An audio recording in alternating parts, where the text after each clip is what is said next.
네, 이슈 인터뷰 이어가겠습니다. 자, 홍준표 대구시장 얘기를 잠깐 해볼 텐데요. 홍준표 시장은 과거 노무현 전 대통령 탄핵 당시 얘기하면서 당시 친노들도 국민들이 뽑은 대통령을 왜 국회가 탄핵하냐고 했는데 당시 노무현 대통령 탄핵에 불참했던 민주당이 이제 와서는 왜 국민의힘의 탄핵 투표를 강요하냐 이 자체가 위헌이라는 주장을 하고 있는데 당시 상황 이 대표님 좀 말씀해 주시겠어요? 네, 당시에 뭐 노무현 대통령은 그 정치적 중립 이제 의무를 위반했다고 네. 탄핵을 당하게 된 건데 네. 뭐 이제 결국에는 헌재에서 부결이 됐습니다만 그렇죠. 당시에 뭐 친노의 당시 열린민주당이었나요? 열린민주당 만들기 전이었죠. 열린우리당. 열린우리당. 네, 그렇습니다. 그 열린우리당 이제 계열 의원들이 탄핵에 적극적으로 반대했었고 그렇죠. 네. 몸싸움도 그때 아마 국회 선진화법이 있기 전이었었죠. 없었습니다. 그래서 네네. 뭐 몸싸움도 많이 있었고 물리적 동물국회라고 그랬죠. 네네. 물리적 충돌이 있을 정도로. 네. 근데 이제 홍준표 시장이 이런 얘기를 하는 거는 예. 조만간 치러질 대선에서 본인이 나가야 되니까 네네. 그러면 오늘 원내대표 선거도 권성동 의원이 72표, 김태우 의원이 34표 거의 이제 2배 그렇죠. 이상 네. 권성동 의원이 당선됐단 말이에요. 결국 당 경선에서 이겨야 대선에 나갈 수 있는 것이니까 홍준표 시장은 지금까지의 스탠스가 윤석열 대통령 뭐 한동훈 대표 둘 다 비판을 하지만 네. 굳이 따지자면 한동훈 대표를 굉장히 강도 네, 높게 비판을 하고 있고 윤석열 대통령은 그래도 조금 엄호하는 게 네. 당 경선에서 친윤 당원들의 지지를 이제 받겠다는 어떤 의지의 표현이 아닌가 뭐 그런 취지에서 얘기를 한 것 같습니다. 그런데 어제 이 자리에 출연한 김경진 전 의원 얘기를 들어보면은 자기도 이제 수도권 당협위원장이지만 실제 당원들의 얘기를 들어보면 또 95%는 탄핵 반대라는 얘기를 한다는 겁니다. 네. 지금 그럼 국민의힘 의원들이 이 괴리감 속에 지금 갇혀 있는 건가요? 여러 가지 층위에서 이제 볼 수 있을 텐데 최근 이제 우리나라 정치에서의 뭐 이른바 정치적 양극화 부분이 사실은 지금 정당들이 대중의 정서, 대중의 생각에 민감하게 반응하는 것이 둔감해졌다고 할 수가 있어요. 왜냐하면 우리는 이제 지지층만 양쪽만 이제 우리는 살피면 돼, 지지층의 의견만 반영하면 돼라고 하는 의견, 이 양극화 현상이 매우 강화된 것이거든요. 그리고 그 지지층을 잘 관리하게 되면 경선에서 통과할 수가 있고 그럼 뭐 본선에선 분위기에 따라서 내가 당선되거나 낙선되거나 둘 중에 이제 하나일 것이지라고 생각하는 기류가 여당이든 야당이든 강화된 측면이에요. 그러니까 이제 당원들 같은 경우 그러다 보니까 당원들도 점점 양쪽 다 강성화돼 버린 거예요. 사실은 당원들은 의원들이라든가 아니면 대중들과 그 중간점 지점에서 폭넓게 분산 배치되어 있는 것이 사실은 바람직한 모습인데 최근에 이제 당원들도 양쪽 다 당원이라고 하면 우리는 다 강성 당원이라고. 강성 지지층이 당원인 거예요. 지금 상황에서는. 그러니까 당원들은 당연히 이제 그 목소리를 하게 될 가능성이 있는 것이고 그러다 보니까 국회의원들이 당원의 의견이라고 하는 미명하에 그런 이제 대중 일반 국민의 정서와 좀 배치되는 판단, 선택들을 좀 하는 경향들이 양쪽 다 좀 강화된 측면이 있고 지금 이제 여당에서도 지금 최근 그런 이제 일면 아닌가 생각됩니다.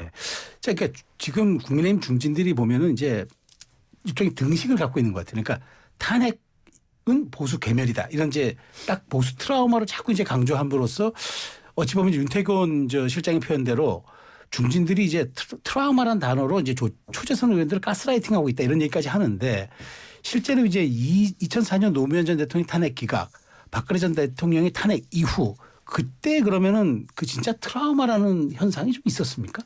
그때는 이제 처음 겪어본 일이었었고 대통령 지도가 아까 말씀드린 대로 한 자릿수 그다음에 당시 새누리당 지지율도 10%대 중반까지 떨어지는 결과가 나타났기 때문에 그래서 정권도 이제 물론 뺏겼죠. 근데 더 중요한 거는 당시 새누리당도 지금처럼 당시에 이정현 대표 그다음에 정진석 원내대표 당 내에서 분열이 지금보다 더 심했었거든요. 지금의 그럼 그때 현상이 그때도 있었군요. 2016년도에도 그래서 이제 12월 초하고 이제 12월 9일 탄핵 당시하고 약간 입장이 좀 바뀌었는데 아무튼 그때는 정진석 원내대표가 이정현 당대표가 탄핵 당론 고수 의견을 말하는 것과는 좀 별개로 자율투표 방식으로 갔기 때문에 탄핵이 찬성이 됐었는데 아무튼 그때도 굉장히 시끄러웠었거든요. 당이 분열 직전까지 갔었는데 지금도 이제 마찬가지로 그 길을 가고 있는데요. 중요한 건 당이 오늘도 이제 원내대표 선거 때 그 하나로 뭉쳐야 된다는 의견이 제일 많이 나왔었는데 분당이 되면 이제 뭐 살짝 끝나는 거고 분당이 이제 안 되는 상황에서 당이 하나로 이제 뭉쳐져야 다음 대선도 해볼까 말까 한 뭐 이런 상황이거든요. 그래서 당을 어떻게 이 위기 상황에서 하나로 만드는 것이 중요할 텐데 문제는 이번 토요일 만약 탄핵이 가결이 되면 장동혁 최고위원이 이제 당장 그만둔다고 했기 때문에 한동훈 체제는 붕괴될 가능성이 이제 좀 높아 보이고요. 비대위로 가겠네요. 네, 그럼 권성동 원내대표 가 이제 비대위원장 구성을 하겠죠. 그래서 이제 그런 상황이 며칠 안 남은 것 같습니다. 이제 그런 상황에서 과연 당을 이제 질서를 잡아갈 수 있을 것이냐 그런 차원에서 이제 김태호 의원보다는 권성동 의원 중심으로 원내대표 구성을 이제 하게 된 것이 아닌가 싶습니다.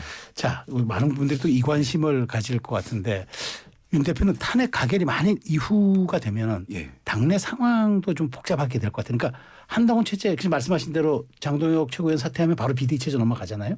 친윤들도 함께 사퇴할 테니까. 그럼 한동훈 대표는 어디로 가야 합니까? 그렇죠. 만약에 한동훈 대표가 사실은 지금 여러 가지 정치적 위기 상황이라고 볼 수가 있습니다. 왜냐하면 지금 요 국면에서 대통령 탄핵과 관련해서 이제 입장이 사실은 많이 좀 변화가 있게 계속 되면서 왔다 갔다 했죠. 그런데 지도자의 어떤 일관된 소신의 모습과는 좀 배치되는 측면들이 있기 때문에 그런 것들이 이제 영향을 받고 그래서 이번에 대통령을 사실은 그 탄핵에 반대한다라고 하는 기류로 최근에 바뀌었었잖아요. 그런데 결과적으로 대통령을 지키지 못할 것이 뻔하거든요. 그렇죠. 그러면 사실은 원했던 이른바 강경 성향 지지층들의 지지를 끌어내는 것은 실패할 가능성이 큰 거예요. 그렇죠. 아무리 이제 지금 이 국면에서 어떻게 한다 하더라도 그래 되면 사실은 대통령과 또는 권력과 대척점에 서는 이미지를 대중에게 과시하게 되면서 또는 그래서 중도층이나 또는 이제 이 국면에서 국민의힘 여당 지지층 중에서 대통령 잘못이 크다라고 생각하는 사람들의 지지를 끌어안고 가야 되는 그런 상황이잖아요. 그런데 지금 충분하게 그 모습도 많이 이제 훼손된 상황이어서 그래서 이제 대통령 차기 주자 지지율 같은 경우 보면은 이제 한 자릿수로 떨어지는 모습들을 이제 보여준 측면이 이제 있는데요. 자, 자료 있으면 한번 소개 좀 말씀드릴게요. 지금 뉴스안이 엠브레인 퍼블릭에 의뢰해서 10일 이제 전국 만 18세 이상 1,500 대상으로 무선 전화 RDD 방식으로 전화 면접 조사를 실시했는데요. 여기서 차기 대통령 가운데 누가 가장 적합한가 물었는데 이재명 대표가 37%로 가장 높았고요. 한동훈 대표가 7%가 나왔습니다. 굉장히 많이 떨어졌네요. 그러니까 조국 대표는 6%, 홍준표 대구시장은 5%니까 차이가 없는 거예요. 그렇네요. 그러니까 여당 대표로서의 프리미엄이 사실상 지금 이제 거의 상실돼 있는 그런 상황인데 이런 상황에서 만약에 대중적 지지가 높다라고 한다면 만약에 당이 자기와 다른 판단, 지금까지 해온 자기의 메시지와 다른 판단을 둔다면은 탈당을 해서 세력화를 할 수 있겠죠. 근데 지금 이 정도의 대중적 지지를 가지고는 독자적 세력화를 하기 힘든 부분이 있기 때문에 그리고 지금 이른바 친한계 의원들이라고 할 수 있는 분들이 사실은 거기에 다 동조를 해줄 것인가. 이제 이 정도 지지라고 한다면 동조하기 힘들거든요. 같이 이제 풍찬 노석에 바깥으로 나간다는 건 선택하기 어렵거든요. 그래서 이제 매우 좀 어정쩡한 상황.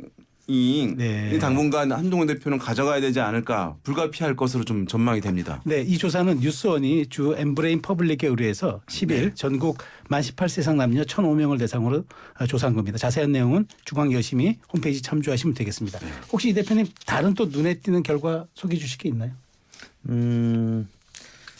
제가 이제 첨언을 드리자면 한동훈 대표의 지지율이 원래 이제 두 자릿수였었거든요. 그러다가 지금 이제 한 자릿수까지 떨어진 건데 2016년에 이제 안철수 당시에 국민의당 대표도 비슷한 이제 길을 걸었었어요. 두 자릿수를 기록하다가 아까 말씀드린 조금 머뭇거렸던 탄핵 당시에 머뭇거렸던 그 시기가 있었기 때문에 본인도 떨어지고 국민의당 지지율도 좀 떨어지는 그런 모양새를 보였는데 지금 똑같은 길을 한동훈 대표가 지금 어느 조사에서 뭐 9% 나오기도 하고 여기선 7% 나왔는데 근데 추세는 떨어지는 추세는 분명하잖아요. 네네. 네. 그래서 좀 윤석열 대통령하고 좀 가까이 갔다가 다시 멀어지는 이런 정치적인 행보가 자꾸 반복이 되면서 네. 지지율이 좀 빠진 건데 한동훈 대표 입장에서는 아까 제가 이제 홍준표 시장 뭐 얘기도 했습니다만 네, 네, 이 과거 이제 박근혜 대통령과는 다르게 네. 정치적 유산이 없는 그래서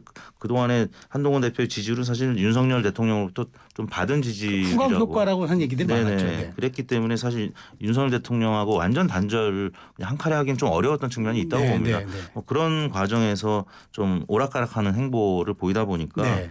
한 자릿수까지 떨어졌는데 만약에 이제 비대위 체제로 가게 되면 본인이 지금 원내에 있는 지금 입장이 아니기 네, 때문에 네. 원내 인사기 때문에 과연 분당을 하고 또 창당할 그 여력이 있는지 힘이 있는지 그거는 또 같이 따라갈 의원들이 좀 있어야 되는데 네. 그런 상황은 분명히 아닌 것으로 보여서 당분간은 좀 정치권에서 좀 한 발 떨어져서 좀 행보할 가능성도 좀 있어 보입니다. 한 발 떨어져서. 네. 이제 짧게 말씀드리면 네. 이제 여권은 사실 이런 상황이 되게 되면 사실상 춘추 전국 시대에 이제 돌입할 수밖에 없는 상황이거든요. 춘추 왜냐하면 전국 누구 한 시대. 명이 네. 독보적인 이제 위치가 있는 것이 아닌 상황이 되는 그렇죠. 것이니까요. 네.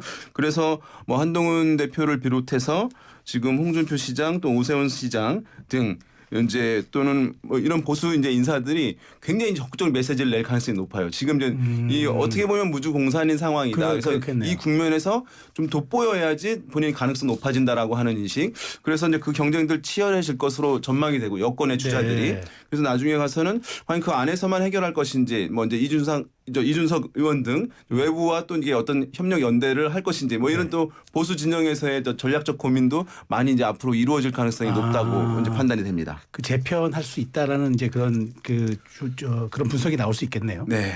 그러면 좀 흥미로운 얘기해 주셨는데 그러면 개혁신당은 그러면 이 탄핵 국면이 끝나면 범보수로 분류해야 됩니까? 범야로 분류해야 됩니까? 그것은 제가 봤을 때 이 국민의힘 여당이 네. 독자적으로 다음 대선을 치를 수 있는 것을 빠르게 회복하느냐 여부에 달려 있을 것으로 보여요. 본인이 이제 지금 한두 달 새에 정립을 잘해서 이런 후보들 경쟁하면 해볼만 하겠다라고 한다면 뭐 이준석 개혁신당은 사실은 별도 다른 당이 될 텐데 네. 아무리 해도 안 되겠다라고 생각이 한다면 이제 개혁신당과 어떻게 어떤 방식이든지 연대 이런 것들이 좀 필요하지 않겠냐. 그래서 이제 범보수 단일 후보를 만들어야 되지 않겠냐. 그래야지만 지금의 야당과 좀 경쟁 구도를 만들 수 있지 않겠냐라고 하는 이제 시각들도 나올 수 있는 것이거든요. 그래서 지금 이제 한두 달 내에 네. 국민의힘이 과연 이 국면을 이제 독자적으로 다시 복원하는 흐름들을 만들어냈을지 여부 네. 그것이 이제 개혁신당을 바라보는 여권의 시각에 영향을 줄 수밖에 없을 것 같습니다. 이 대표님의 의견도 궁금합니다. 이 흥미로운 분석인데. 네, 다음 대선은 보수가 만약에 이 어려운 과정에서 이겨내려면 네. 하나로 뭉치는 방법밖에 없는데요. 네네.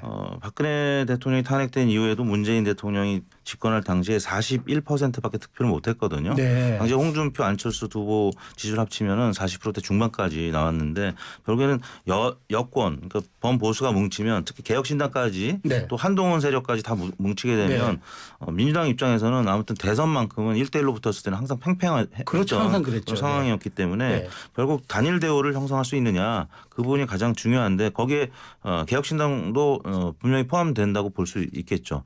개혁신당까지 포함시키면 사실 보수가 집권하기 좀 어렵다고 보거든요. 그러면 개혁신당은 지금은 야권 연대에 분명히 포함되어 있는데 네, 탄핵 정국에서는 그렇겠죠. 탄핵 정부에서 그런데 탄핵 이후에는 그러면 여권의 한 분화된 축으로 올 수도 있다는. 그렇죠. 이준석 의원한테 러브콜을 보내겠죠. 국민의힘 쪽에서 밉지만 그래도 대선을 이기려면 그 방법밖에 없거든요. 그래서 아마 탄핵 이후에는 뭐 이 당의 소장파 의원들 중심으로 개혁신당하고 연대의 가능성 충분히 열려 있다고 봅니다. 그러면 야권은 이재명 대표가 현재 단일 체제인데 흔들림 없을 것 같습니까? 지금 이른바 얘기하고 있는 사법 리스크 이것이 이제 어떻게 진행되느냐에 따라 달려 있을 것이라고 보고요. 만약에 이제 그 영향이 단다면 다른 이제 주자들 같은 경우에 그냥 목소리를 낼 텐데 지금 사실은 숨죽이고 있는 그런 상황이니까 좀 봐야 될 것 같습니다. 알겠습니다. 오늘 이 이슈 인터뷰 아주 두 분의 그 여론조사 지형을 분석하는 것으로 민심의 흐름을 지켜봤고요. 아주 흥미있는 분석 유익하게 잘 들었습니다. 감사합니다. 네, 고맙습니다.